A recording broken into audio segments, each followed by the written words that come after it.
Hello, folks, and welcome back to Appalachian Intelligence. We hope you guys enjoyed the last episode. We didn't have a guest for you guys on that one. You just had to deal with me and Ryan. I apologize for that. But I think it was a great topic on the 37th parallel and all the strangeness that happens along the 37th parallel, which cuts right through where we live here in the heart of the Appalachian Mountains. If you haven't checked that one out, make sure you do. It was a really interesting topic. We were supposed to have a guest on last week. Her schedule is crazy. She fell ill. We were praying for her to feel better and giving her well wishes. And finally, we were able to get together and have her on this week. And I told you guys last week, and I'm going to say it again today, I am super, super excited to have this guest on. This guest is the owner and proprietor of the old hospital on College Hill in Williamson, West Virginia, Tanya Webb. Tanya, how you doing? Good. How are you guys? We're great. We are great. I apologize if my voice goes in and out because I'm still dealing with some of that stuff, but feeling a lot better. The weather's awesome, wreaking man. havoc on me. Now, my allergies have been acting up lately. I'm telling you, some days I have a voice and some days I don't. It's been crazy. Yeah.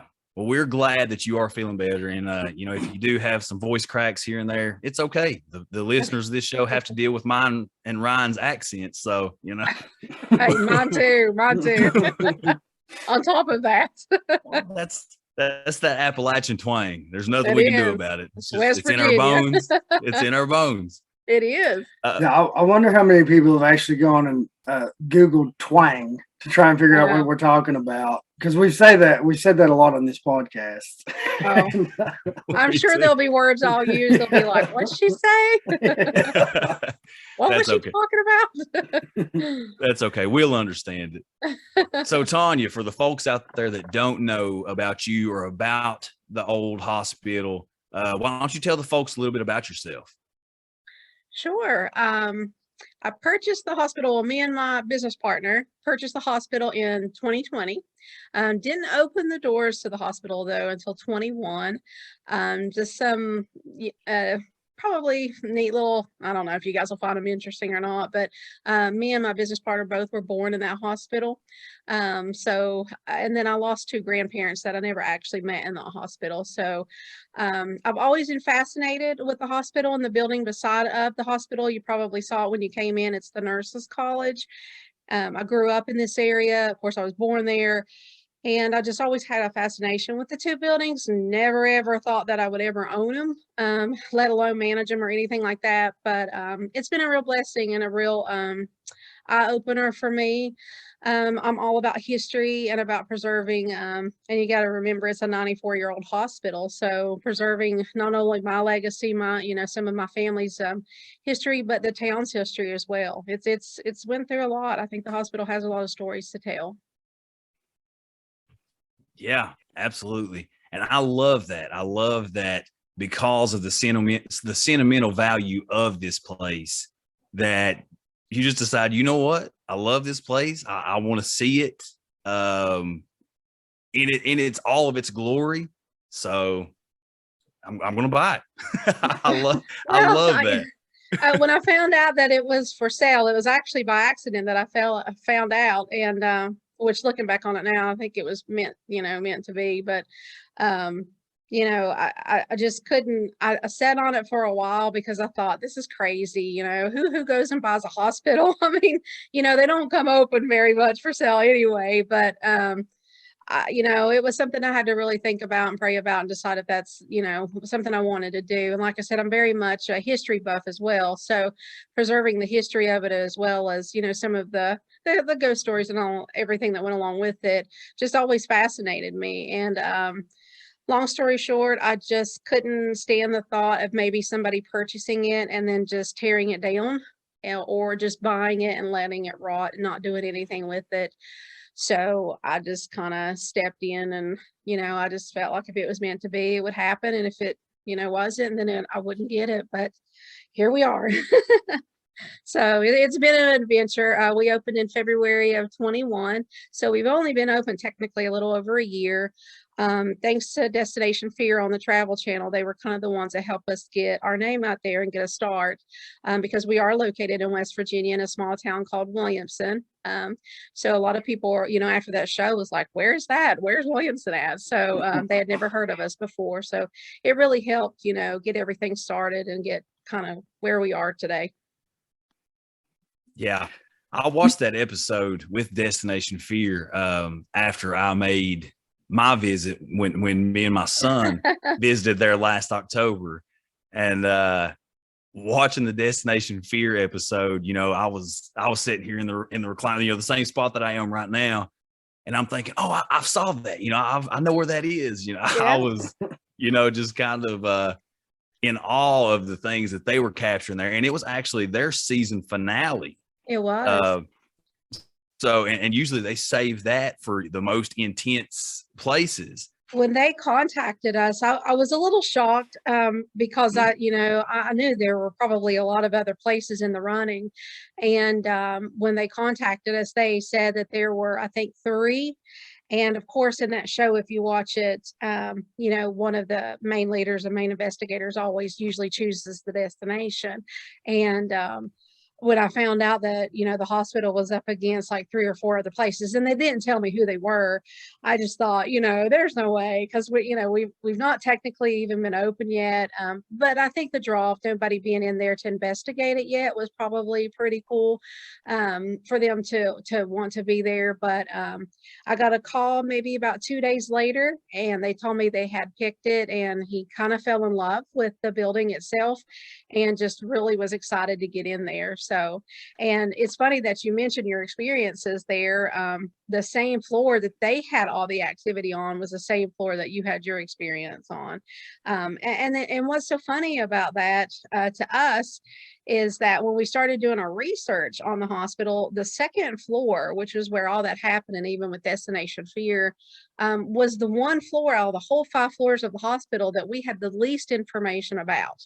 The only thing we really knew about it was that it was patient rooms, it was admissions. I think at one time it also held a nursery on it, but we didn't have a lot of documentation on it. So for some of the stuff that's happened on the second floor, and even for me, even some of my experience has been on the second floor. So it's led us to try to find more about it and see what's happened through the years. Yeah. You've mentioned the history of the place a couple times. So why don't you just dive into that for us? Why don't you give us a little rundown of the history of this hospital? Sure. It was a hospital that was opened in March of 1928. It was a state-of-the-art facility back in its days. It was, I think, a 72 or 76 bed hospital. Back in 28, it cost $175,000 to build. So to me, that was very interesting because that's a lot of money today. I can't imagine back in 1928, how hard that was to probably get. But from everything that I've read and all the research and people that I've talked to from generations down that have worked there at the hospital, she was a pretty big deal, basically, and attracted a lot of doctors and stuff regionally, nationally. We had a lot of foreign doctors, and it was really neat to read all of that history. And she stayed pretty much functioning as a hospital until 1988. She was formerly the Williamson Memorial Hospital, was what the real name of it was. And then they decided they wanted to build, with time, technology got a little bit better, state of the art, kind of things. And they built a bigger one. Well, I don't know if it was bigger, but they built a more technology and all that, a newer one just up on a hill. I don't know if you saw it when you were coming in from it, but they left this one and kept it open for like doctors' offices. They had like lung doctors, pediatric floor, things like that. And then they left it open as kind of a clinic and doctors' offices until 2014. And then it shut down for good in 2014. So she kind of had a little bit of everything, go through there. But it's pretty amazing if you think about it from, 28. I mean, just, you think about everything that happened in the 20s and the 30s, with the Great Depression, and then with all those diseases, the tuberculosis and all that. And she went through a lot. And then in our little town, Coal mining was a big thing. It still is kind of not as big as it was, but it was very much a coal mining town, a railroad town, a lot of travelers back and forth. So you had, farmers and just all kind of, just different people back and forth all the time, a lot of injuries. They had even a set amputation room and surgery room and things like that, just for those kind of procedures, which was fascinating to me. Because it was not uncommon for, miners or, farmers or anybody like that to lose an arm or a leg or, something like that. Yeah, that's awesome. And I think maybe I remember, I was going to say that I'd read this, but I think I may remember you or someone up there during my visit that had mentioned that some of these operating rooms, they had open viewing. Is that right? Yes, it was the other building that I was referring to. We call it the Nurses College. We're still doing research on it, but basically it was actually built before the hospital. But it was one of the first nurses colleges in the state of West Virginia. So nurses it was just like a college, a dormitory. They would come there, live there, study there. So when the hospital was open, it became also a teaching hospital. So the nurses would come over to the hospital, learn on the job training, and then they would work there. But the surgery rooms, some of them that are located on the 4th floor were actually they would have a room where you could watch the surgeries being performed. So you had that two-way window. But what we found odd was not only did the nurses that were training get to stay in there and watch it, but they would also let your loved ones come in there and watch it as well. So, like if your husband was having a heart surgery or something, they would let the wife sit in that room and watch the surgery being performed. And, back then, I'm sure it was okay. Now it sounds a little weird, but they got by with a lot of stuff that we couldn't do in today's times, of course. But it's very fascinating. Now the surgery rooms are no longer there, the operation rooms, but the waiting rooms and the watching, the observation rooms are still there. Yeah, Ryan, imagine that. Imagine that. Imagine that Ashley or one of your kids is going in to have some major surgery, and you're just standing up in a viewing room in the gallery watching this thing. I mean, little popcorn making machine in the corner, I guess that's that's weird. It is weird. And then, because my mind automatically goes to the I don't want to say the dark side, but then you think of, what if your loved one passed away in the middle of that surgery or something? And what, you're sitting there watching all of that unfold, and that would be hard to take, I think. But, and I don't think they had to watch if they didn't want to, but I'm sure a lot of them did just for the fascination of it and make sure their loved ones was properly taken care of. But it was very fascinating for us to even know that even existed back in those days. I had no clue. I didn't know it did.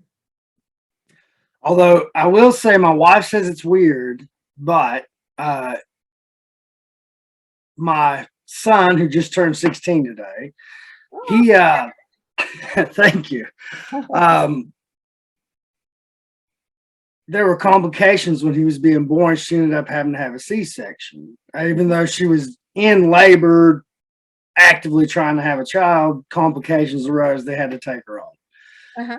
I thought watching the C-section was a lot easier than watching the natural childbirth because she was just in so much pain. She, turning beet red as she's trying to push. I felt so bad I couldn't do anything, and then the other end, the doctor, I laugh all the time because he was going to break the water, and when he did it, it just came straight out. Right at him.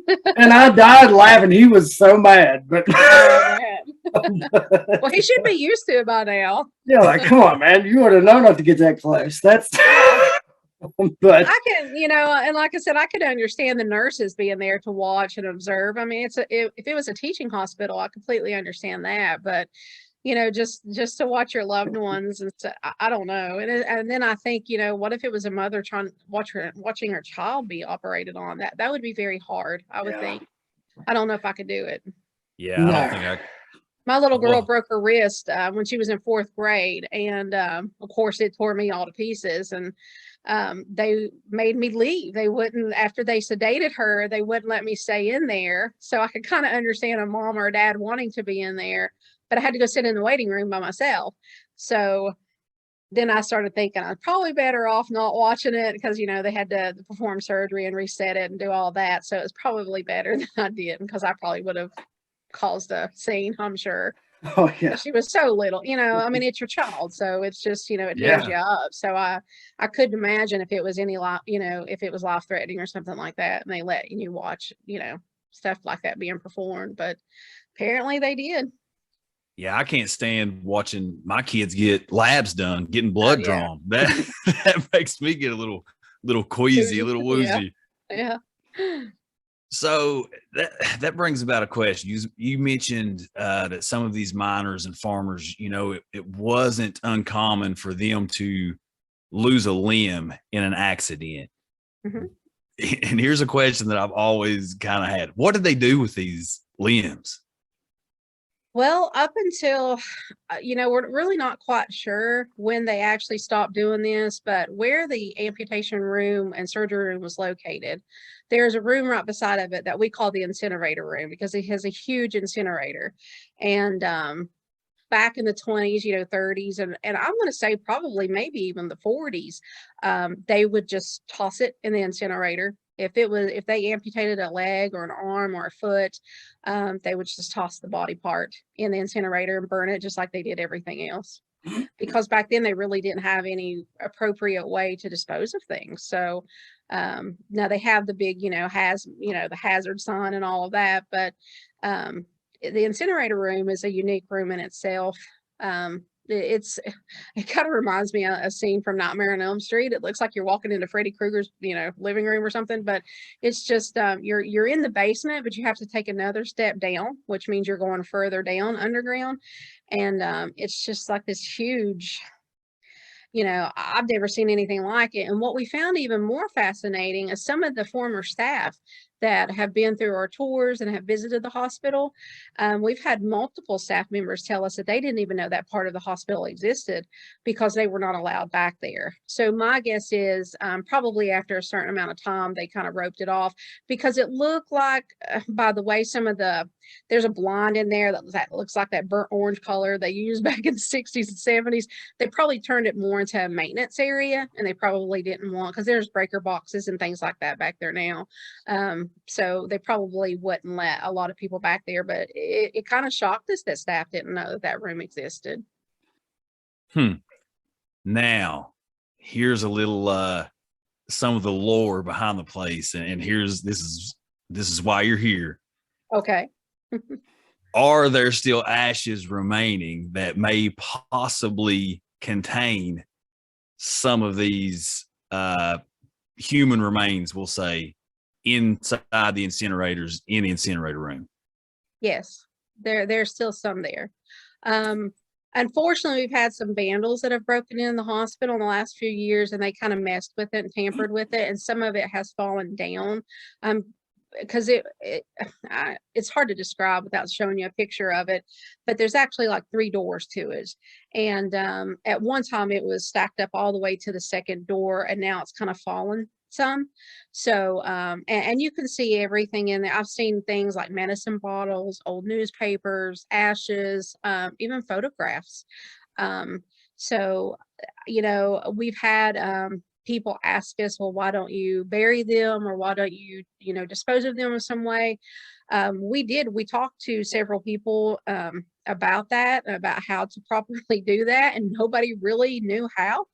And you know, the people that are experts in that field pretty much said, you know, they've been there probably for 90 some years, and it would probably do more damage if you move them than if you just left them where they are. You know, they may be at peace, they may not be, but it's home for them, and they're probably more familiar with it. But we're very careful with that room, because we were also told that, you know, if there were homeless people that died, you know, back in the day when they didn't have any way to dispose of them or bury you, or didn't want to pay for it, that they would also put them in the incinerator's room and cremate them. So if that's the truth, then, you know, then there are people in there, and you don't want to, you know, I don't want to disrespect any of their lives or do anything wrong. And, because it is their home of sorts. So we try to be as friendly as we can. It's a very interesting room. You get different feelings every time you go in there, and you also get different smells. Sometimes I'll walk in there and it'll smell like just a musty old basement smell.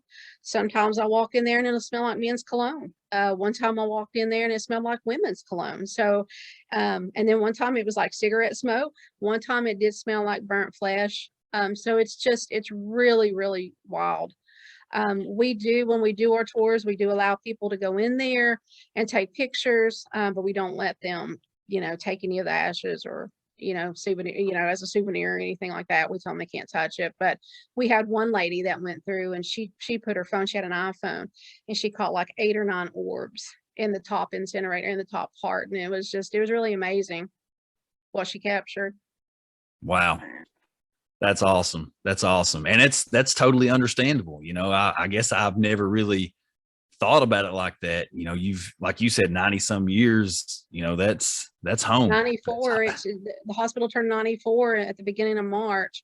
So, they've been there for so long. It's almost like, do you take the risk and, unnerve them a little bit, and what would be a proper burial for them? So it's home for them. And, we get all kind of interesting phone calls and emails and stuff, but I think the one that probably has touched me a lot, there was a mom that emailed the hospital page, and I try to get back to everybody as quickly as I can. And she has a son that was 6 years old, and I don't know if he had seen the show on Destination Fear or a YouTube show, but he had seen the hospital on one of those shows, and he saw the incinerator room, and he had heard us talk about that and what had happened, and it bothered him.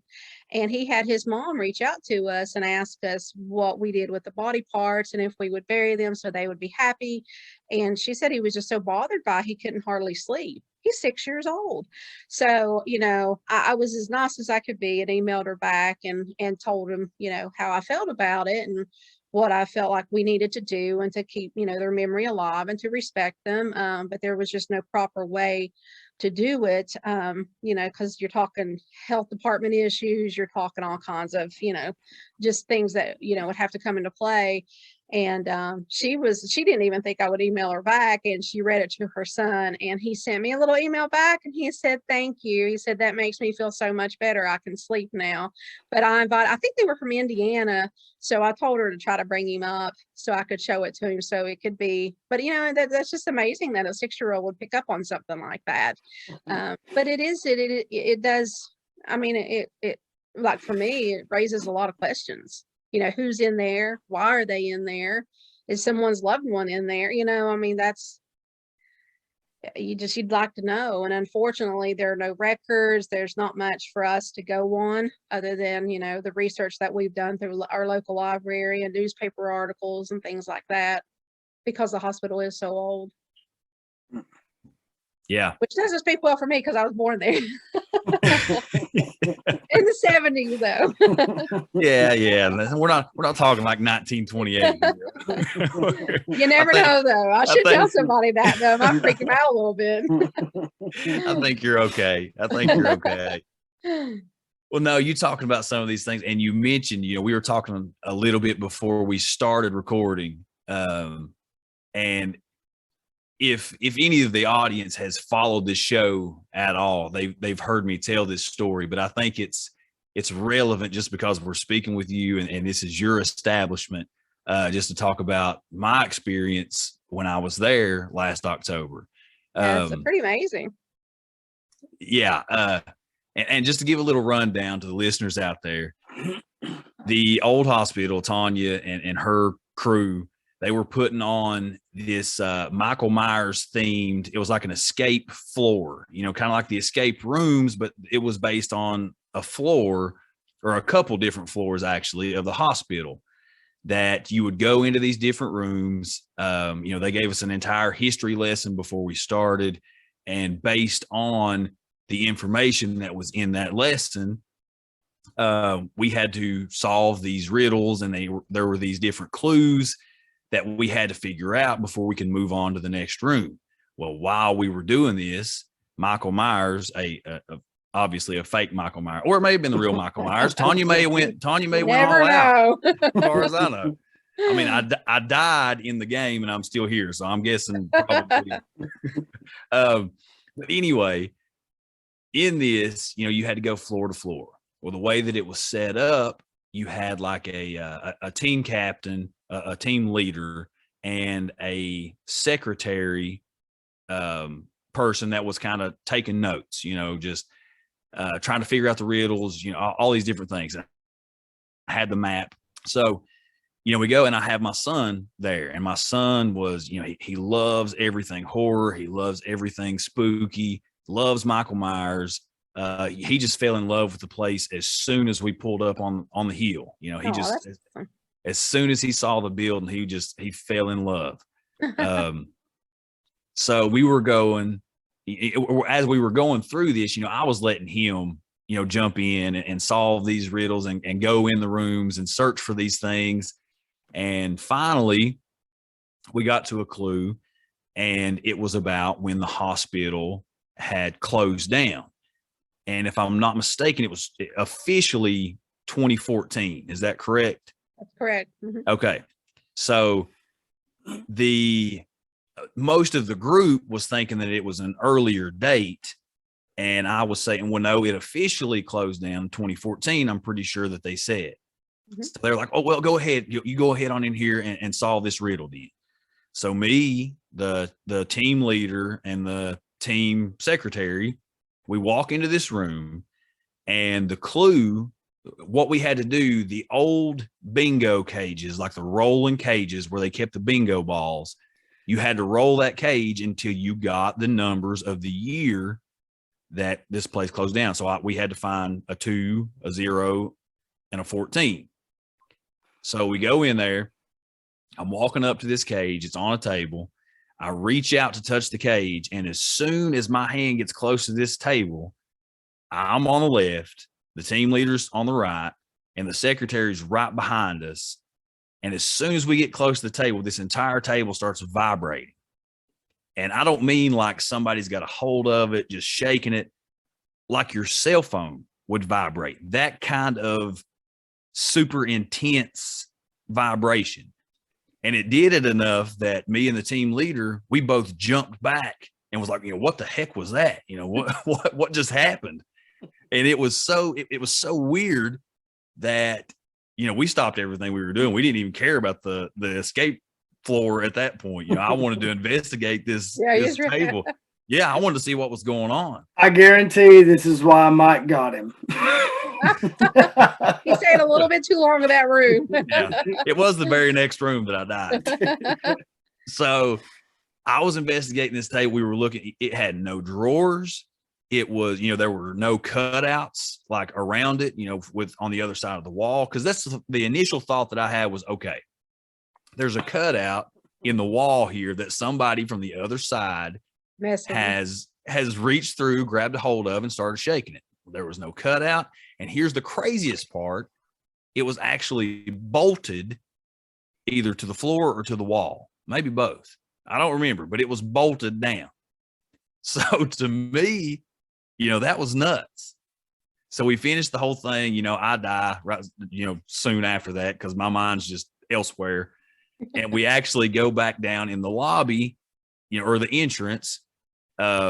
And I'm telling Tanya and her crew down there, like, look, guys, this is what just happened. Have you ever heard of this before? Has anybody talked about this? Well, here's something that I haven't shared on the show yet. And I know I didn't share with Tanya because it was afterwards.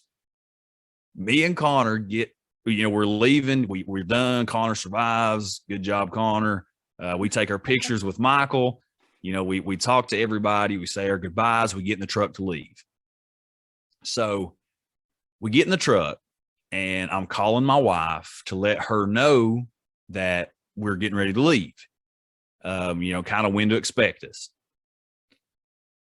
Well, when I first dialed in, and this is something that I've never, ever, ever, ever had happen before, and it hasn't happened since. But I dial the number, and it goes through the truck. Now, we're still in the parking lot of the old hospital, probably 50 feet away from it. and I dial Monica's number, and the ringtone is like this deep growl of a ringtone. I can't even mimic it. Well, it rings and rings and rings, and it stays like that. It's not a normal ringtone. It's just this deep, low frequency ringtone. And then the voicemail message comes on, but it's not normal either. It's this deep, super deep, almost demonic sounding voice. It's the same voicemail message. You have reached this number.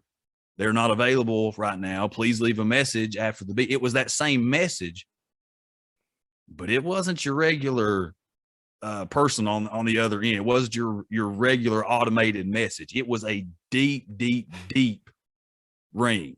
Now, look, I know that could be anything, possibly, maybe, but the timing, the location, the experience that I just had in there, and then this happens. All me and Connor, my son, could do was sit there and look at each other like, whoa, what is going on? Like, what is going on? And then when we got done, I was like, Connor, were you recording that? And he was smacking himself. No, I wish I would have recorded. I wish I would have recorded that. Yeah. But it was just one of those things that while it was going on, we were so freaked out. Because I mean, like I said, I didn't feel anything. Nothing was trying to harm me or hurt me or him. It wasn't one of those kinds of things. But I just had a table that's bolted down that with nobody around it start vibrating intensely with nobody touching it. And then an hour later or so, I have this demon answer the voice message when I'm trying to call my wife. That's wild. It was nuts. And then I called her directly after that, and everything was fine. I mean, literally, I hung up then, called her You directly. left the property?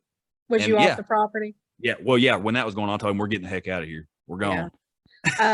Yeah. We had several people from your group and after come and ask us if we, that was a stunt, if we had that plan. And no, you can talk to all the groups that went before you. I mean, that it was not part of we didn't have any kind of vibration or any kind of, anybody back there working that or doing anything like that. That second floor, I don't know what it is. And that particular room that you were in and that game was in, there's been all kinds of wild stuff happen there. So I'm not sure, maybe if the spirits were tired of us playing that game and they just wanted some peace and wanted us out, but or maybe you didn't answer it right and they were just trying to help you. I'm not sure. But I can maybe they tell just you, really hated bingo. After your group left, we lost the numbers. We couldn't find the numbers. They disappeared. So we ended up having to change the game to some extent to change the year because those two balls went missing. Really? So we thought that was Justin, give them back. So, and we thought, well, maybe they rolled out on the floor, maybe somebody took them, but if they did, they never told us and they were not on the floor. So we're not sure what happened to them. So we thought that was strange too. And it's been a few months and we still haven't found them. So we ended up having to change one of the clues of the games because of that. But it was a wild night. And the closer it got to Halloween, the more weird it got. So for some reason, Halloween, there's always been kind of a wild things happening. And, it's just that, kind of stuff. But that was really wild. Yeah, it was. I talked about that well, I'm obviously still talking about that. We're talking about it right now. Yeah. But yeah, I think, and you mentioned Halloween, I think that date serves a purpose. You were close. I mean, I think that it's celebrated the way that it is and, for a reason, it's, all kinds of traditions and cultures have celebrated this time of the year as a thinning of the veil. A day to speak to ancestors and to, do all these different things. I think it's for a reason. So that doesn't surprise me that the closer it gets to Halloween that, the crazier activity gets. Oh gosh, there was one year you couldn't, I mean, I can't even, I couldn't list all the things that went on because my head was spinning in 50 different directions. But people, people were getting sick, different smells in the rooms, temperatures were changing, people were seeing apparitions. It was just one thing after another. We had staff leave, we had volunteers leave, we had people that were going through the doors leave. And if I'm not mistaken, that was one of the same nights where, I don't know if you guys follow us on Instagram or anything and Facebook, but where one of probably the most, I think one of the best captures at the hospital was the nurse that never clocked out. And it was on Halloween night when she was captured going into the lady had finished a tour and she had stepped in between the hospital and the nurses' college to take a picture of the city of Williamson because it's a really pretty view from there. And she just took 2 quick pics from her phone, and she had an iPhone, just a regular iPhone. And as soon as she took it, she come running back to me and she said, "You've got to take a look at these pictures." And she showed me the first one, absolutely nothing. And then the second one, wow, it was, it looked like an image of a nurse probably in the 50s and 60s era. She had the white dress on with the red sash and had her hair pulled back in a bun. It was an amazing capture. And it was probably around 10, 11 o'clock at night on a Halloween night. So just some wild stuff. And, I think the closer Wow. you get to Halloween, the more things start to get a little creepier, But yeah, your experience was awesome to us too, I mean, in a way, because that had not happened to any other team.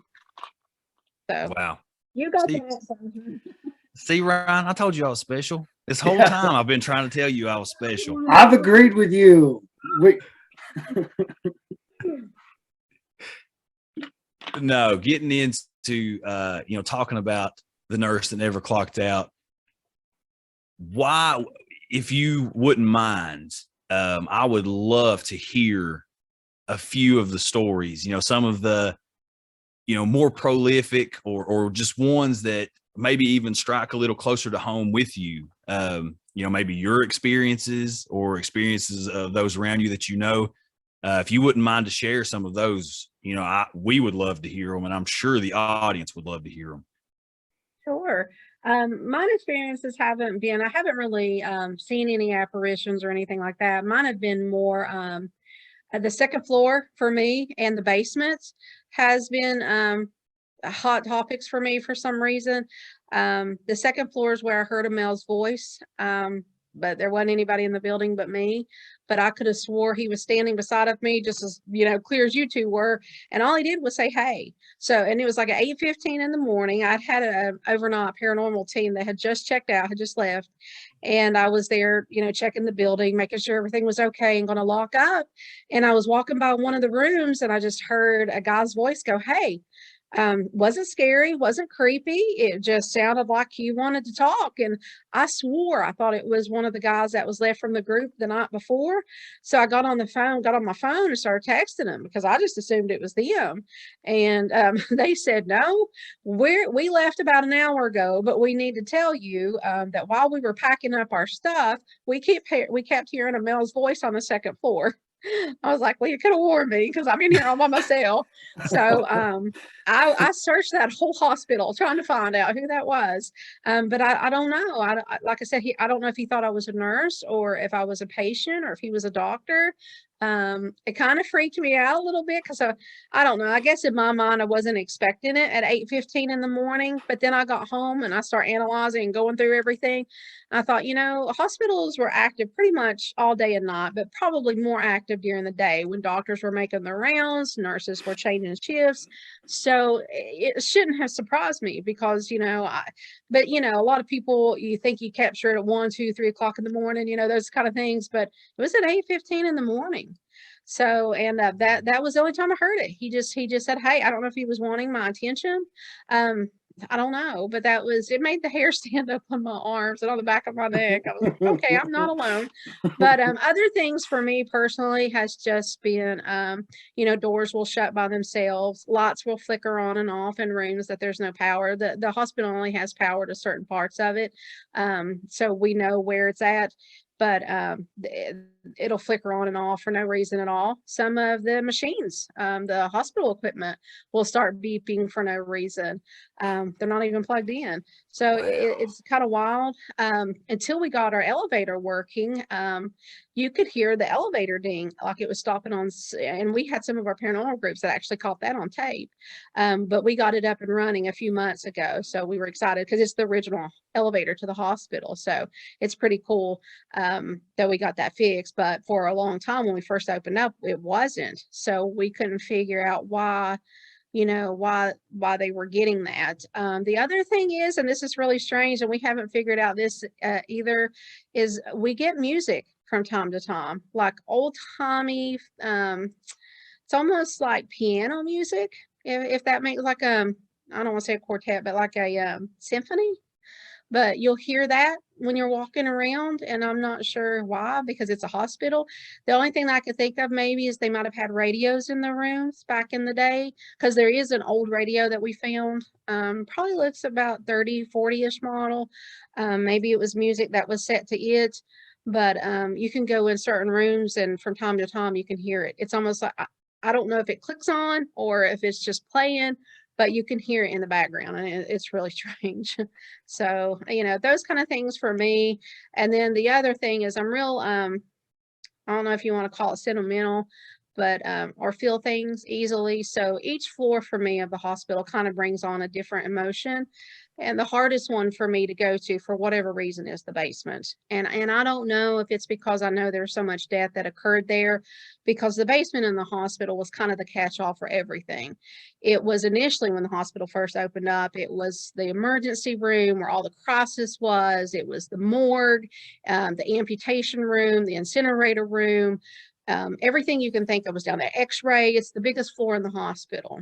So then after the hospital closed in 88 and turned into doctor offices and clinics, they put a pediatric floor down in the basement. So when you get to this basement, the first thing that you see is like this creepy kid border outlining the walls. And when we first bought it, there were still pictures up of children lined all the way down the hallway. So I just remember walking down the hallway and glancing at all these pictures and thinking, how many of these children are still alive? How many are still with us? How many are not?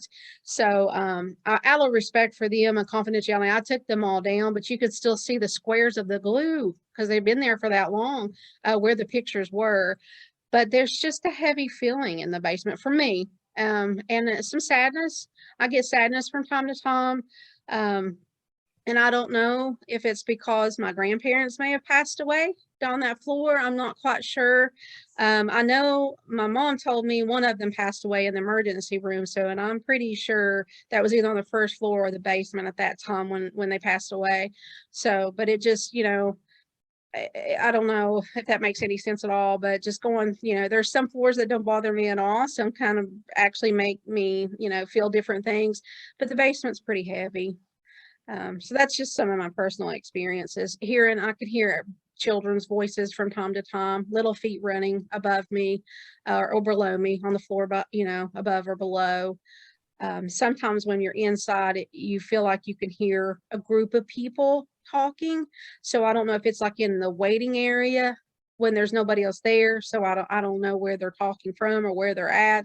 I can't ever find them, but I can hear them. So it's kind of taken a toll on me for a little bit. I mean, it startled me there for a while. I really didn't know how to act, but now I'm a little bit more comfortable with it. And I don't ever get the feeling that anybody is trying to harm me or hurt me. I think in some ways they're probably just happy to have life back in the hospital again. I think the children are happy to just have people back. One of our paranormal investigators actually had some contact with some children, and she called me, I think it was like 1 or 2 in the morning, and was telling me, some of the experiences that she had and picked up of children there.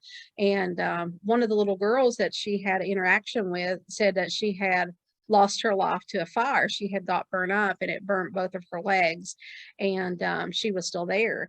And she asked the lady if she would get her a Barbie doll because she missed playing with the Barbie doll. So she ran out and got her Barbie doll. So we left it in the hospital, so it's still there. But we've had, for the year that we've been open, we've had some really amazing things happen and things captured. And if you've never been in this field, or if you ever doubted, it will make you kind of second guess. Because I would never say that I was an expert in this field by any means. I've always been kind of attracted to the horror, scary stuff, but I was never an expert in paranormal, didn't know that much about it. So I've been educated a lot over the past year, but I always felt like I was real sensitive to things, like I could sense things and feel things. So this has been a learning experience for me as well. But I do get the feeling there were probably a lot of children that passed away in the hospital, and that makes me sad because anytime you see a child pass away, it's not a good thing. But like I said earlier, the hospital, there's so many things in this area. The depression hit hard, and then you had all those diseases that there was no cures for, and the graveyard that's kind of has ties to this hospital. So many children's graves. So I'm sure a lot of them passed away in that hospital. So, it's something to think about. And I just want to make sure we just keep respecting it and respecting their memories, and not do anything that would cause them any harm or to upset them. But we've had all kinds of stories, and it's just really amazing to us because each paranormal team that have come in has experienced something different. Sometimes we'll get, the regular, well, I heard the male's voice, I heard a female's voice, and things like that. But then a lot of times each team has had their own just different, either they've talked to a doctor or a nurse or a patient. So that's the cool thing about hospitals, because so many people come through those doors, and then you have the chaplains, and then, it's so many things. So it's just really neat. I think one even told me she talked to a soldier. So we had soldiers in our area, a lot of soldiers, Indians as well. So it's really neat to hear all that. And it helps us with our records too, just because we don't have a lot to go on. So their research helps us as well. Yeah, absolutely. I'm super glad you told us about that Barbie doll, because had I shown up, walked around the corner, and came face to face with a doll, done. There are a couple little toys that they left for the kids that we left. We didn't move them. Oh, man. Yeah, I saw a creepy video the other day of a rocking horse that somebody was in there, and there were orbs. There were orbs everywhere, and there was this rocking horse. And I was telling my wife as she was showing it to me, I said, if this horse starts rocking, I'm done. I'm out. I'm not going. We found some of the toys that was left behind, and some of them look pretty rough. Some of them don't look too bad. But we just kind of left them out, setting out. But we had one group, and one of the ones, I don't know if you saw in the video, but there's this old yellow duck. I don't even know what it was used for. Don't know how old the thing is, but it looks creepier than I don't know what. So I actually set it on the shelf because I didn't know what else to do with it. Because some of the rooms, unfortunately, vandals broke in and they did a lot of damage to it, and we're still trying to get them cleaned up and things. So, one of the paranormal groups, I guess, wanted to test it out to see if any of the kids wanted to play with it. And he put it in the floor, and that thing within probably 3 minutes started going across the room. And he's like, well, I'm out. So he went back upstairs and wouldn't go back down to the basement at all. But he didn't get it on video, though. That's the only sad thing. So I wish I don't think he was expecting it that quick. But it went from one side of the hallway to the other side. And it's one of those old, toys where you would have to literally move it. It doesn't move on its own. It's not battery operated or anything. So wow, that's awesome. Yeah, we've had some crazy things happen. So it's been wild. What's hilarious to me is he put it down for that reason, and then it scared the crap out of him, and he couldn't do it.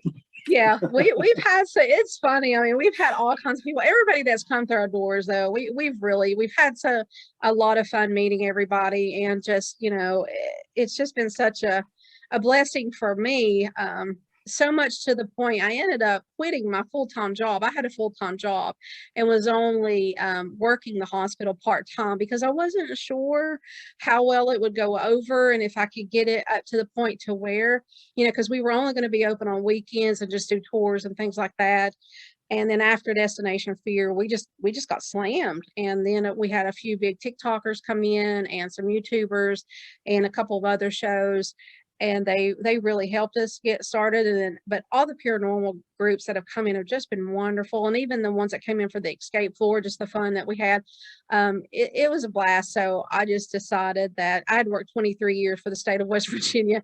I was like, it's time to give it up. So I quit at the end of December. I resigned at the end of December, and now I'm running it full time, basically. So because I believe in it that much, and it takes and we're pretty much open 7 days a week. So I just want to make it something special, because the things that I've experienced, I want others to experience as well. And I know everybody's different. You may not get the same experience as I do, but just and even if you don't believe in that, just the history side of it alone, and what that hospital represents, and just the history of the town.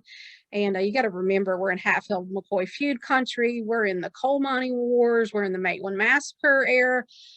So if you Google our county, it's Mingo County, West Virginia. The nickname for our county is Bloody Mingo. So this county, for whatever reason, has such a horrific past that it just it's fascinating in some ways, but sad in others. And the hospital played a part in that, in some of it. So it's really fascinating to me. So I'm hoping, that we can sustain it and keep it, because she's a pretty big hospital. And our goal is to get the nurses college up and running as well. Half of the roof collapsed on it, so that's why it's not open right now. But they moved the morgue from the hospital to the nurses college. So we want to try to get her under roof and get her open, so people can. And a lot of apparitions and a lot of stuff has taken place in that nurses college. So we think there's a lot of connection. At one point in time, there was an underground tunnel that connected them, but it caved in as well. So that I don't know if we'll ever be able to get that open. But if you've ever seen videos of the outside of it, you'll see a sidewalk that connects them. And that's the way they would take the bodies out the basement and just take them to the nurses college and store them until the funeral home and come and pick them up. So it's pretty wild, but it's going to take us a while to get there, but I'm hoping we can do it. And with your all's help, we've been blessed to be able to talk to people like you guys to help us get the word out and get the hospital's name out there. And, some people that would have never even known Williamson was on the map, they probably wouldn't even know where it is. So, we appreciate you guys. It helps us a whole lot. Well, I mean, that's the good thing about this. We're starting this whole thing out, and we're definitely growing with this podcast and with our YouTube channel. We're growing in ways that I never dreamed was possible, especially just a few months in like we are. But what I've loved about doing this so far is I thought that it was going to be so hard to get guest interviews. I thought that was going to be the hardest thing. And the first guest that I reached out to, I was a nervous wreck. Aww. And look, I don't have a problem at all talking to anybody. I mean, I could speak to a crowd of 10,000 about whatever. It doesn't matter to me. We believe you. I have no fear of that. But and I'm sure that you share the same thing with the hospital. You get passionate about something and you want to see it grow, and you want to see it do good, and you want to see it affect people and to change ways of thinking and affect people's lives in a positive way. So you get, you have this emotion about it. Right. And go ahead. I'm sorry. No, you're okay. All I was going to say was, it's just been awesome how, people, especially in our area, people wouldn't think that there's so much in Appalachia, in the area, and, but there's a ton here. And there's so many content creators. There's so many people like you that are trying to restore or keep going historical places. And, I think it's important that we all come together and, shine a light on Appalachia, shine a light, get rid of the stereotypes that are there, and show what's important here, that it's people that are passionate, that love the history, that love the projects, that are proud of their roots and want to let people know about that. So, just as much as you're thinking of, we thank you for being able to, come on here and it's like you're helping each other out. Our audience is hearing about this awesome place, and they're getting all this information on it. And hopefully that leads to hundreds of people out there saying, hey, I'm going to go check this place out. I hope they do. But that, you're right. You get passionate about it. And I never dreamed that I would ever leave my job to do it full time.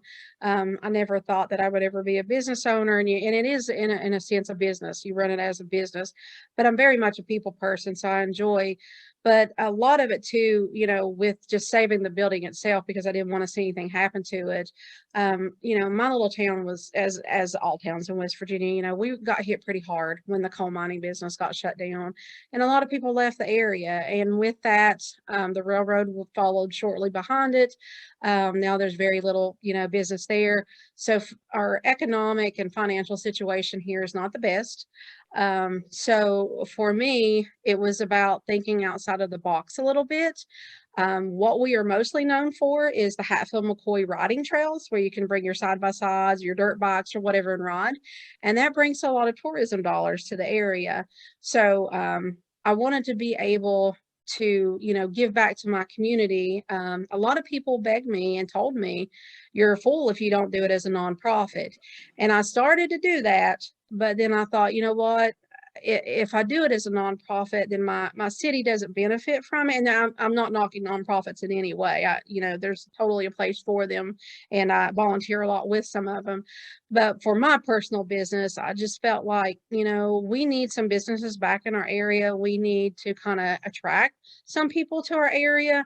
And if this can help in some small way, even in a long-term goal, maybe employ some of our people that maybe lost a job or got laid off, then I felt like I've done something, worthwhile and done something good. Because I'll be honest with you, a lot of people thought I was crazy. They were just like, even my mom, she was like, why are you buying a hospital?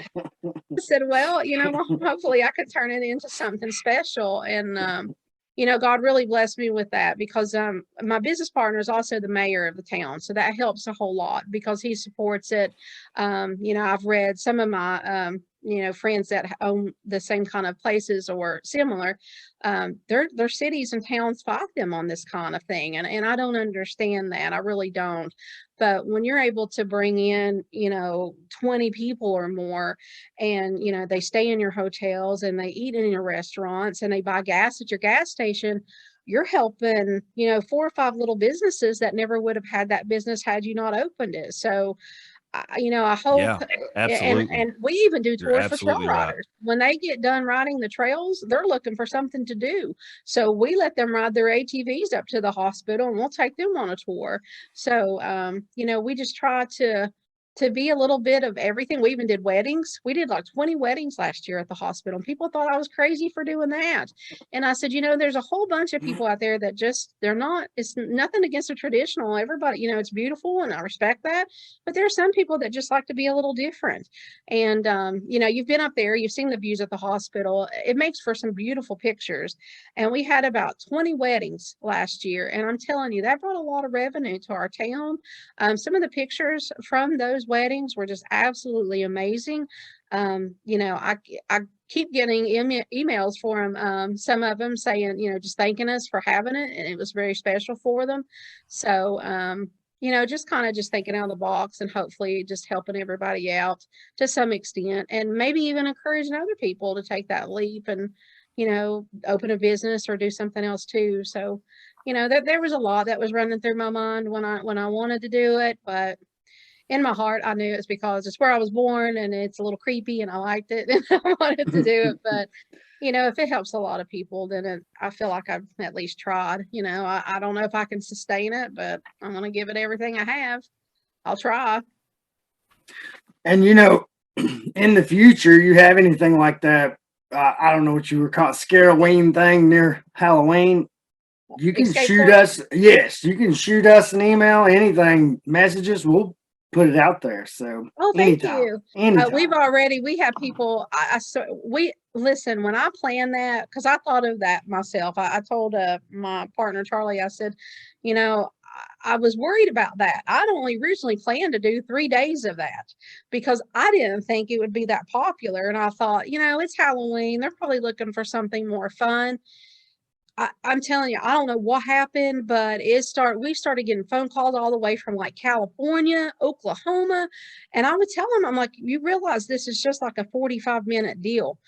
It wasn't long, and we tried to give them as much information about as possible, but they were like, we don't care, it's a creepy hospital, and if Michael Myers is there, we're there. And we had people from all over. What turned out to be what we originally planned for 3 or 4 days, it ended up being all month. We canceled everything else we did to try to accommodate, and we were open probably 5 to 6 days a week, and we still didn't get everybody in.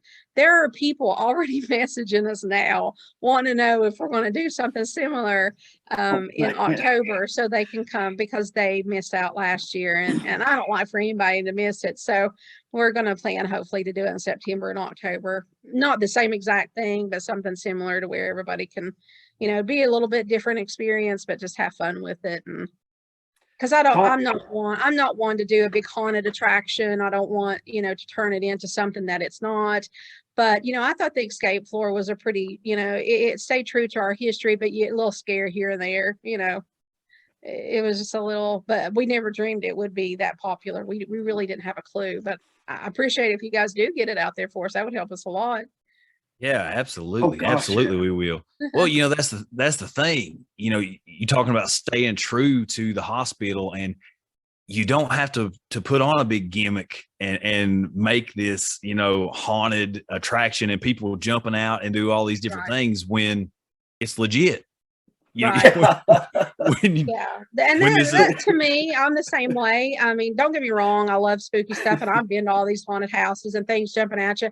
And and some people love that kind of stuff, but to me, it's more spookier to walk down a hallway where you don't know where somebody's at, or some creepy kids in the corner just staring at you, or you hear something, or like in your case, the whole desk or whatever starts vibrating.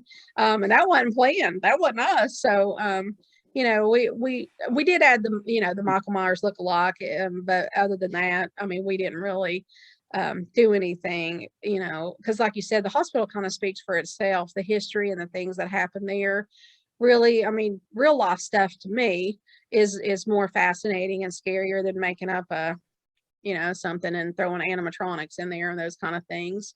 One of the stories that if you saw the show Destination Fear, that a lot of people were drawn to for the hospital, was a story of Mose Blackburn.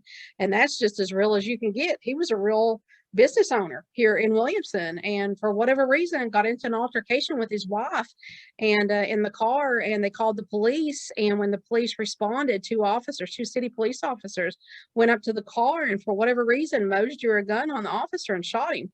And they took the officer to the hospital, and he passed away there. And then they took Mose up to the hospital, and Mose's story is just crazy. You can actually Google it. You can find the old newspaper articles that surround it. We were really, really surprised to find, and that's just one of the stories, because what led to his was there's multiple stories, so nobody really knows the truth, and nobody has yet to tell us what really happened. But long story short, he jumped out the 3rd story floor window. Now, some people think he was thrown. Some people said he jumped. Some people think he believed a spirit was telling him to do it, because he was going to face, murder trial anyway. He wasn't going to make it. So nobody really knows what happened. But long story short, he jumped out the 3rd floor, was thrown out the 3rd floor window. And he didn't die. He didn't pass away, because it was only 3 stories up, but he broke his leg. They brought him back into the hospital, fixed his leg, put him back in the room, but he dies a month later. And nobody really knows why. So I went to the courthouse and got a copy of his death certificate. And on his death certificate, it says he died from emphysema, a fractured rib, and a fractured leg, which didn't make any sense at all. So, there are stories that he was murdered. There are stories that, something happened to him, that he killed himself. So nobody really knows. So it was kind of, that's one of the things that Destination Fear hit on a lot. But those stories like that, there's so many of them. And that's what, to me, fascinates me, and just, is more spookier than an animatronic or something like that. coming out after me. Yeah. But I know Yeah. kids they all love that stuff. But I like the real, creepy stuff. Like, oh my God, that happened in this room, because I can take you to the window and I can take you to the room that he was in. So it was, it's pretty wild.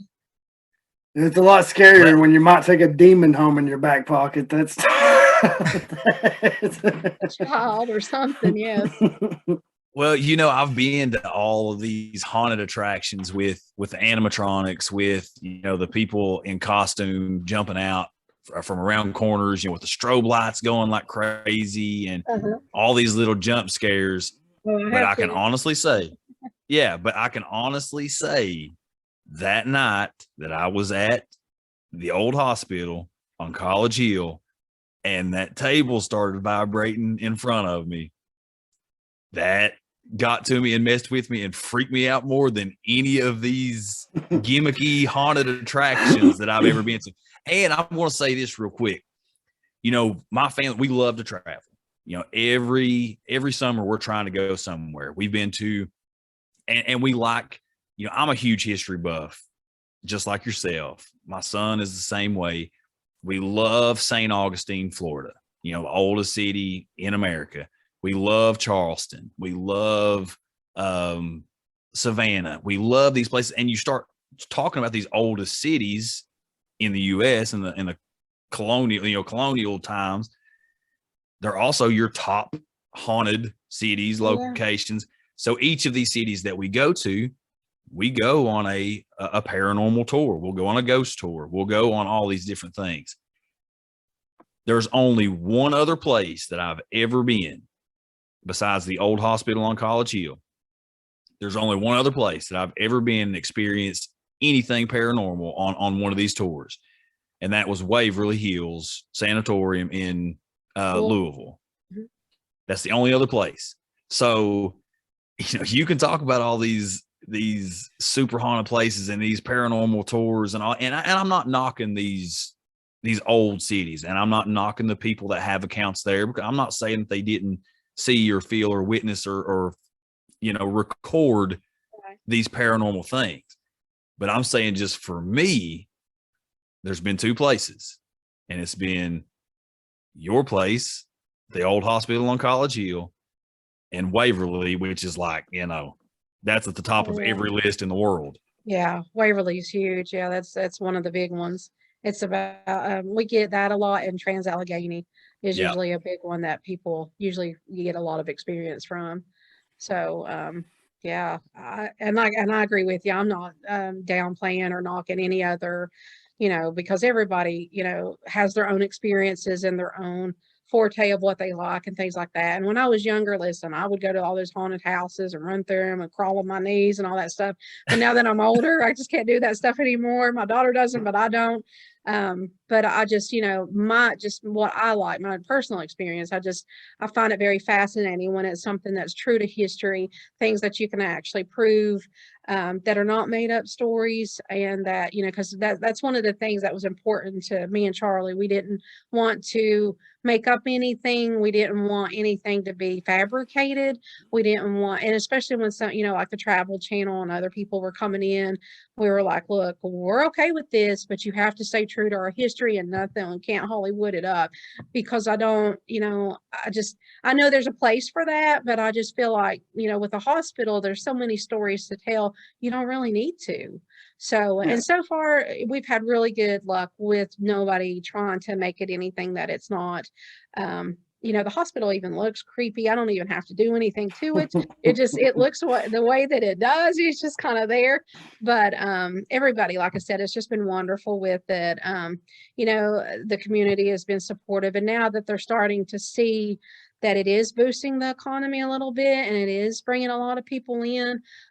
One of our little barbershops here in town had told Charlie that he had cut, when we had all those weddings, I think he cut like maybe close to 10, 15 men's hair that he never would have had if we hadn't had it. And he said, I never really thought of it from that perspective, how it could help everybody else here. So, that speaks volumes to me. And that's our goal, is to really just preserve the hospital's history, a little bit of our legacy as well, because Charlie was born there too, and just keep it going. You know, I just, like I said, I think the worst thing you could do to something, and I see it all the time and it breaks my heart, is these historical buildings and they just come in and tear them down and just, you know, people have memories there. People have loved ones that passed away at some of these places and stuff. And it's like they just come in and just wreck them and just tear them down with no sympathy at all. And I don't understand that. I think if it's something that can be saved and you have people that are willing to do it, then they should at least try, you know, and if it can't be saved, then after that, then do whatever. But, you know, I've heard some horror stories about some beautiful buildings and hospitals and funeral homes and historical homes and just older homes that were haunted or had good stories and, or even just pure history. And they didn't want, the city just, or the towns just didn't want anything to do with them. They tore them down. And that breaks my heart. Yeah, that's tragic. crazy. It It's is. tragic. I can't believe it. I don't know. I don't understand that, but I guess, you know, some people don't see it the way we do, and some people just don't want to relive the past, I guess, or look back at the history. But I think you have to look back a little bit to see how far we've come and what's changed over the years. Things like Yeah. that. Yeah. Yeah, absolutely. But I mean, that's why I have so much respect for you. And I'm sure, you know, I'm speaking for Ryan too. You know, when I first came to this place, it's intimidating. I mean, it really is. When you first It pull is up there creepy. and you see this building, you're like, oh my gosh, I'm getting ready to walk in here. You know, not only am I getting ready to walk in here, but it's, you know, it's going to be creepy anyway. Michael Myers is going to be chasing me, and there's Halloween music playing in the background. And, but, you know, the whole place was intimidating. But then just speaking with you guys from the get-go, you know, I could tell, you know, these people really, really, really care for this place. This isn't a, well, let's keep it open to try to make a little cash off of it. You know, I could tell from the first few seconds of talking with you guys that you really had a passion and really cared for the restoration of this place. And I think that, to me, is what really stuck out to me. You know, it wasn't that, I mean, yeah, I had an experience, don't get me wrong, and I would have been interested in the place regardless, but knowing just how genuine and how authentic and how passionate that you and, you know, the people that you had around you here, you know, that's what made me fall in love with it even more. And from that, you know, as we were pulling off the hill and driving through Williamson that night, I told Connor, I told my son, I said, we're coming back and we're doing a full investigation. We have to. I mean, we don't have a choice. Well, and And that's then, what we like to hear. That means a lot to us because, you know, we do love it a whole lot. And, you know, I've poured my heart and soul in it. And, you know, I try to pay, if you remember going through the first floor, you saw the pictures of the two founding doctors of the hospital, who I try to give a lot of respect to, because if it wasn't for them, it wouldn't be there. And we wouldn't even oh have yeah, all of this. But Dr. Salton and Dr. Conley played a big part of that. And Dr. Salton is actually buried in one of our local graveyards here that his whole family is, and his son went on to be a doctor there as well. So, you know, just keeping all that preserved and knowing that my life started in that building, you know, I mean, who would ever thought that you buy the building you're born in, you know? But you know, to me, and my mom can tell me what floor, but she can't tell me what room. I guess it was bad memory. She don't want to remember, but because she, you know how it is. Mom tells you, you know, I was in labor with you for 48 hours, and it was the longest time. So, but she can't remember much other than it was the third floor. That's all she could tell me. But it's, you know, it's special. I mean, you know, to know that your life began there. And, you know, maybe mine, I'm not gonna say it might end there, but you know, part of the hospital will be with me when I do go. So it is pretty emotional and pretty, you know, and I just want people to see it, you know, for what it's worth, and hopefully enjoy it and get a little scared at the same time, but just, you know, just enjoy the history of it and the people around it. And the people here in the city are really great people. And Williamson's a very friendly town, and Like I said, Charlie's the mayor. So, you got the mayor's support, and he's, he loves meeting the people, talking to him. I think people get shocked when they find out that he's the mayor of the town, and they're like, whoa, a lot of them just come to take pictures with him. So it's pretty wild, but we appreciate all the support and appreciate what you guys say. It just, it means a lot to us. Because like I said, I never thought just a year into this that I would be in the position that I am. I never thought that I would leave my job to do this full time, but here I am. So, it's been a wild ride, but it's one that I appreciate and respect. And I'm really excited about the next few years because, we're trying to get the hospital. There's some things we need to do. Just basically where vandals broke in and did some damage to the building, but the nurses college is the one I'm really excited about to get restored because there's been some really wild things caught in those windows, and just the history behind it is pretty amazing as well. Well, I took a bunch of pictures when I was up there that night. And I took a picture that I didn't even go back and look at until, probably a week or two later. And then I realized, oh yeah, I took all these pictures. I need to go back and see if I see anything. So I was actually showing Ryan today one of the pictures that I had taken in the window of the nurses college. I'd taken a bunch of pictures in bursts, 4 or 5 pictures in a row, just boom, boom, boom, boom, boom. And one of the pictures that I had taken, I saw, and I think that Ryan saw it today after I kind of outlined it and showed him what I was looking at and how I took it. And I worked with the picture a little bit too, because, with just the regular picture, the regular coloring to it with no effects or anything, you could barely make it out. But I changed it to black and white, and I changed the contrast a little bit, and I brightened it up some. And to me, I can see a face and even the top part of a chest and a collar, and almost like maybe even a cross necklace in the picture. Wow. I'll send that to you after this, just so you can check it out. One of the popular ones that we get a lot is a surgeon. It's a really cool capture. He's been captured a couple of times in different windows, but his face and his style is all the same. It's in different places, but he's got the mask over his mouth, and he's just staring straight at you. And he's been caught several times. So, I got to find a lot of digging with the nurses college, because unfortunately a lot of that history is not there. And some of the nurses that work there, they're no longer, with us. So, or went to school there and things like that. So we're trying to gather as much documentation as we can on it. But there's something special about that place. It's just, I would have loved to find some pictures of it when it first opened in the 20s. It opened probably around 1926 or 27. Not quite sure, but it's just, I can only imagine what it looked like back in the 20s, because if you peeked in there, you could probably see how it was laid out. It's a beautiful first floor with the fireplaces and the way that it's set up and stuff, but it's just where the roof collapsed on it, and then our vandals have broken in and done a lot of damage to it. It's going to take us a while to build a bit.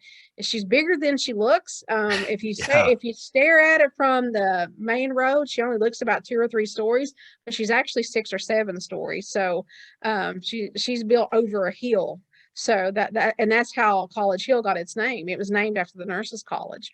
So it's very fascinating, and to know that it was one of the first nurses colleges in the state of West Virginia, that's very fascinating to me as well, because who would have thought Williamson, West Virginia would have one of the first nurses colleges, so that's pretty cool. I think I read somewhere it was the 4th or 5th. So it was, it was in the top 10. So that's pretty amazing. So we're working with engineers and trying to get that, structurally sound. And I think she's good on that part. Just, you're starting from scratch basically, because there's so much damage to her. But I think once we get her under roof and get it cleaned up a little bit, I think we'll have a lot of people wanting to get in there and see that.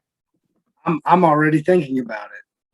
I'm like, after we do this investigation of the hospital, we need to get, keep up to date on the status of that, so we can get back to the nurses college, because that would be awesome.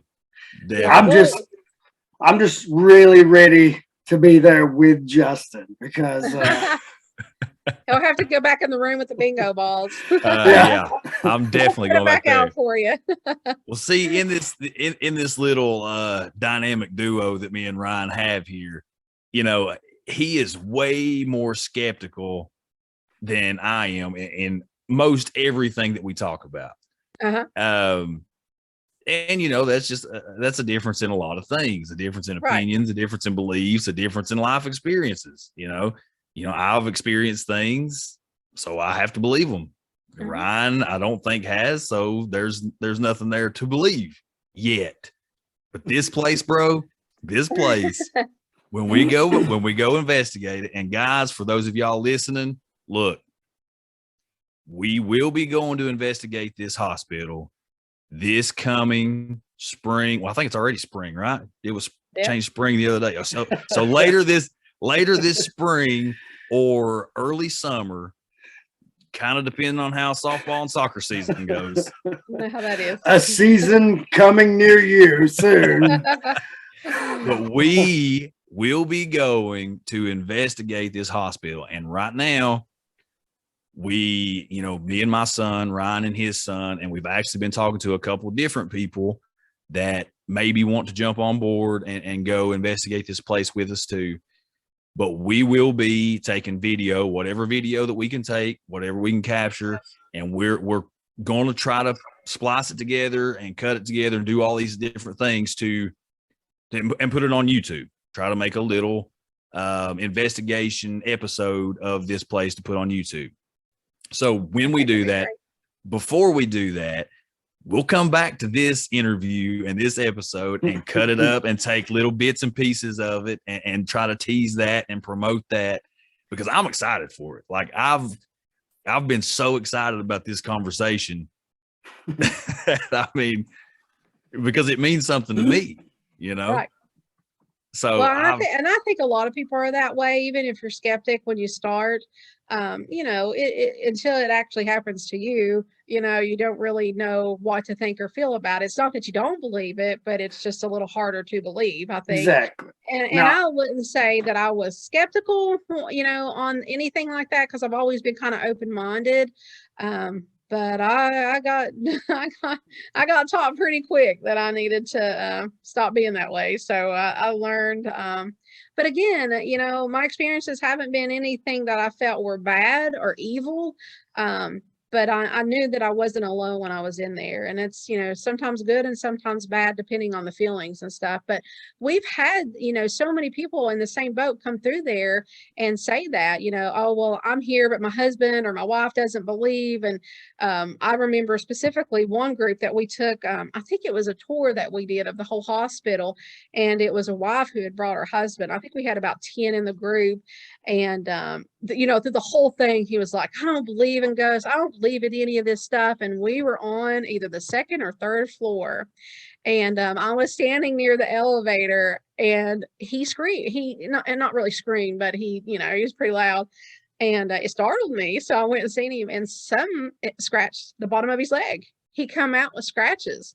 And he just looked at me. His eyes were so big. And his wife was like, see, I told you, you should have believed me. And he was like, what is this? And it just looked like fingernail scratches. And I know it wasn't anybody in the tour, because they didn't come with a bunch of friends goofing off. They were there just, you know, to join. It was a public tour. So, and it was just them two. But after that, he was like, I won't laugh at this stuff anymore. So I don't know if he said something when he was back in that hallway, because after we do a tour, we'll tell them what's on that floor and show them around. We allow them some time. We don't hover over them. We allow people time to go into the rooms, take pictures, you know, experience things if they want to. We just want everybody to get a full experience with it. And he come running back out there, and, you know, his tune changed a little bit. I think the funniest one, and I won't mention the names, but, and I think you guys will get a kick out of this, and they were sweet, but they were, They were one of the first man and wife, husband and wife team to come and investigate the hospital by themselves. They didn't have anybody else. It was just them two. And they told us they'd been in this field for about 14, 15 years, and they consider themselves experts. And we were excited about it because we were hoping they would, get a whole bunch of stuff and really educate us a little bit. So, but they went in, and we were used to paranormal teams bringing in all this equipment and things that they needed, and they only had like one or two things. And we said, are you sure? And they were like, yeah, we're not really expecting much, and we got this and we'll be okay. And I was like, well, okay, that's fine. And we told them the protocol and what to do and all this kind of stuff. Well, at 1 o'clock in the morning, my phone rings, and it's the gentleman, it's the husband, and he is like in panic mode.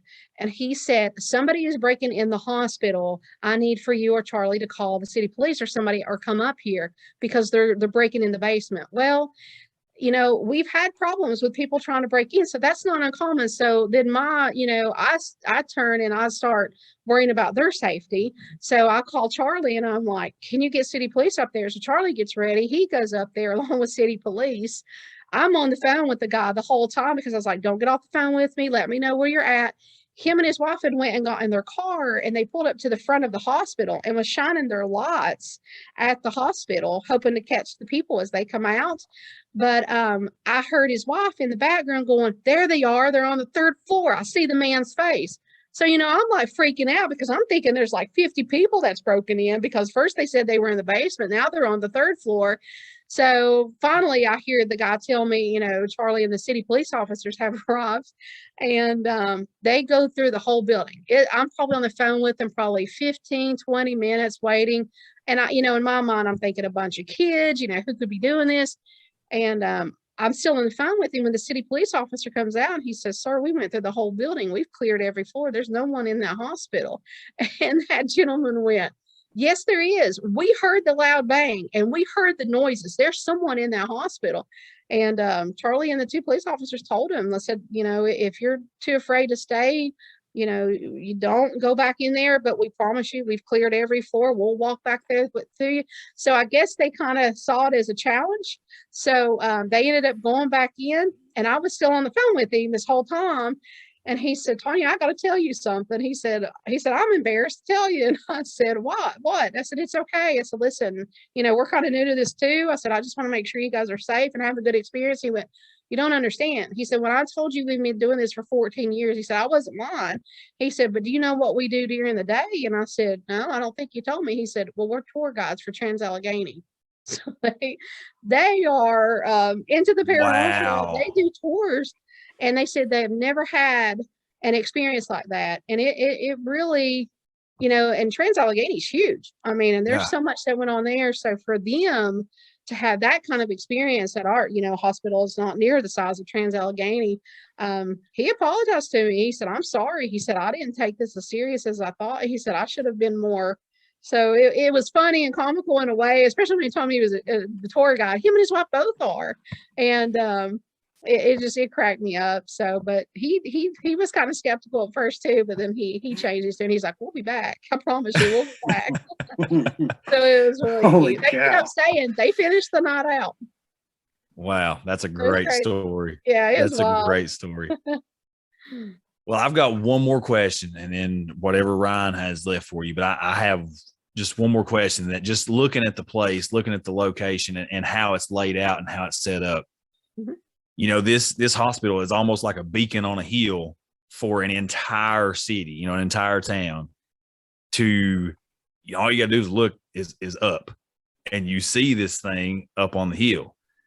Mm-hmm. So do you get reports of, just people going about their everyday business in town? Or I know that there's a couple houses that's close by. I don't know if people live there, but do you get reports from people, outside of the hospital, just looking toward it and checking it out and studying of things going on? Oh yeah. Some of the neighbors that live down the, it's up on the hill, but there's a little street down below it, and there are some houses there. They were, when we first purchased it, they were one of the first ones to reach out to us and tell us some of the things that they would see, like people walking by, kids, apparitions, lights flickering on and off. They would hear screams from time to time. And, of course they were trying to, in their mind figured somebody's probably broke into it or do something like that. But yeah, some of the neighbors that live close by were really helpful when we first started, just trying to get, everything kind of lined out and what was seen and what wasn't seen. Because you got to remember, even though it was 2014 when they shut down, I mean, power and all, it all went. There wasn't anything in the building that was on. So, for lights to be flickering on and off, that wouldn't have happened because there's no power. So, but yeah, some of our best stories that come from our locals, people that work there, people that lived close by. There's not very many that live close by it anymore, but it does. That's another thing I think that attracted me to the building. Not only the history, but the location of it. It does set, like you were saying, up on the hill, and it overlooks the city. I tell Charlie all the time, I feel like I need to get a bat signal and put on the top because it looks like it's overlooking like Gotham or something, and I could just flash it up there. But you could really see, you can see it from the 4-lane, and it's you can't miss it. It's that, and the Nurses College is one of the first buildings that you see when you come into Williamson, or you're going through, the 4-lane or whatever. But it sets up high above the rest of the city, and it's almost like it's overlooking it, protecting it in a way. And I think that's really cool because you don't see that very often. But that, I call it like my own little haunted hill because it's all up there together and just kind of quiet. And every time I go through the doors, it's all, I just never know what I'm going to face or what's going to happen. So it's always, what's going to happen today. So it's really neat. And, I know I'm partial to it, but I think it's just an amazing building, and anything that was built in the 20s that's still here today and in such good shape. You saw the first 2 floors. There's no big holes in the floors. There's no major damage to it other than what vandals have. I mean, when they built things in the 20s, they built them to last. So it's a very well made hospital, and it's still in really, really good shape. So I was very fortunate, that I'm sad that the vandals did what they did, but as far as the structure of the hospital, it's just amazing. I would have loved to have seen it back in the 20s when it was in it booming, and 20s and 30s. I would have loved to have seen it, go back in time and see what it looked like then. People coming and going. Somebody sent me a picture, I think it was the 30s, of the old cars parked in front of it, and people going in it and stuff. That was really cool. So I put it in our showcase. We've got a little glass showcase that we, if we can find, we found some of the old nurses patches that they used to wear. It was one of the first logos of the hospital. It was WMH, I think is the way that it was. And so we put that in there too to keep it. That was pretty cool. Yeah, that is really cool. We found a whole barrel of them, so it was really neat. Huh. That's really cool. That is really cool. I don't know what just happened to your mic right there, man, but you got loud. Oh, I got really loud. Oh, sorry. You did right here. I don't know how it happened on her end, but it's that demon coming back. Yes. He carries them with him. It's let's don't talk like that, Ryan. I am a skeptic of these things. I am open-minded also. I do not discount anybody's experiences. Now, if I believe someone's trying to hoax something, yeah, I'll call them out, or like show your proof, but right. Justin, I honestly believe that he experienced everything he did. Just, I tell him it's probably a train. We do have trains, but I don't think there was one going by when they were doing their thing. Because he wasn't the only one that come back and told me. I think you had 2 or 3 with you that it happened to, and they come back and they were all just rattled. I mean, they were like, "Did y'all set that up? Was that supposed to do that?" And I'm like, "No, that was not part of the game. I promise." Well, that was the thing. We were all in there together, trying to figure it out together. We all jumped back. We were all like, "What the heck was that?" I mean, that's the thing. I mean, you got a couple witnesses, 2, 3, 4 people that are seeing the same thing. You don't make you feel as crazy. And then, if I'm not mistaken, wasn't the volunteers that was helping us with that? Wasn't they with you too? Didn't they see it as well? Yeah, they did. Because they come back and told me it kind of freaked them out too, and they've been there. They volunteer there all the time. Yeah. So they experienced it and saw it too. Well, it has to be scary if Michael Myers is too afraid to go into the next room. So He's a pretty tall Michael Myers too. He's like 6'3" or 6'4". He looked the part. He played the part well, didn't he? I was like, holy crap, this may really be him. I tell him he needs to tag John Carpenter and all of his stuff because he calls himself the Michael Myers of Williamson, but he plays the part so well and he's just so intimidating and he loves doing it. He loves taking pictures with the kids and he literally volunteered his whole month. He worked a full-time job, but he volunteered to help us because he loved doing it so much and we had a blast with it. So it was awesome. A lot of fun.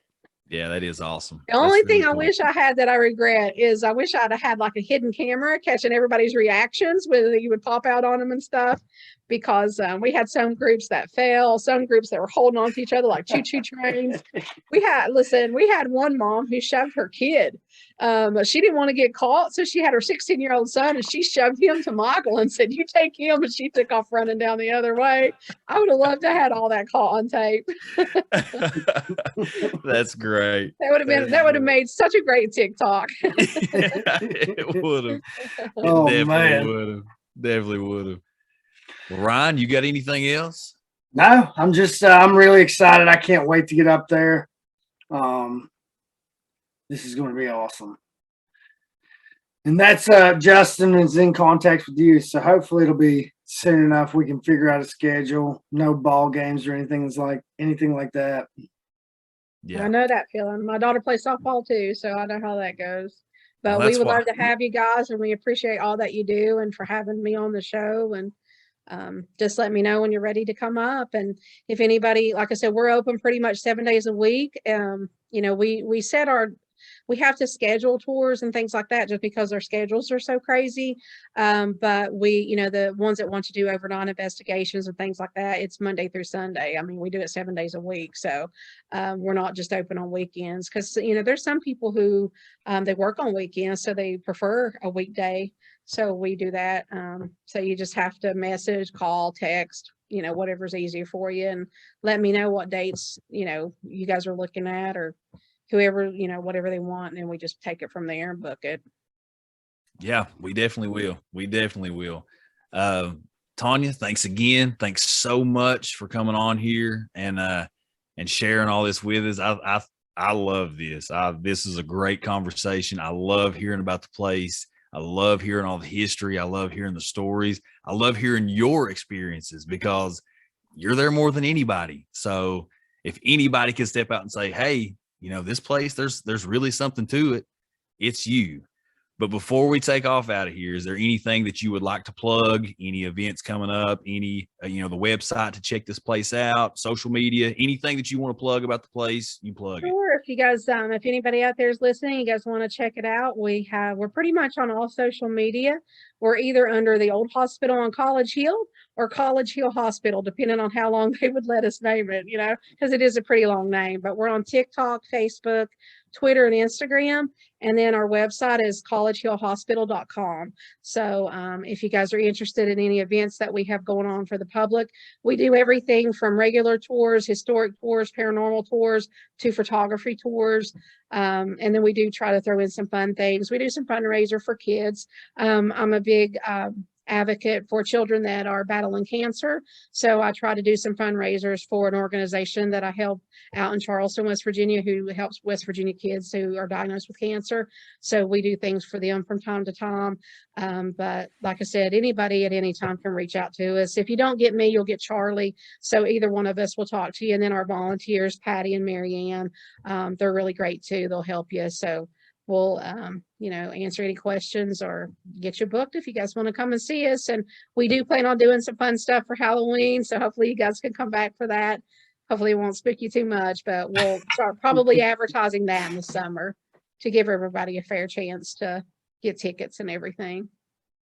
Sounds great. Guys, if you're listening, check them out because I'm telling you, this place, there's really something to it. Check it out. Go on one of these tours, even if it's just a daytime history tour. Go check the place out because it's an amazing place. The structure, the architecture, the way that it's laid out, the history behind it. Go check it out. Go check it out because you're not going to find a cooler building and you're not going to find better people operating it. So check it out. Follow it on the socials. Show them some love because I promise you there's something to it. But Tanya, again, we thank you so much for coming on. Thank you for the conversation. Thank you. You were just a wealth of knowledge on this place, and we really appreciate it. Well, thank you guys very much for having me. I appreciate you guys.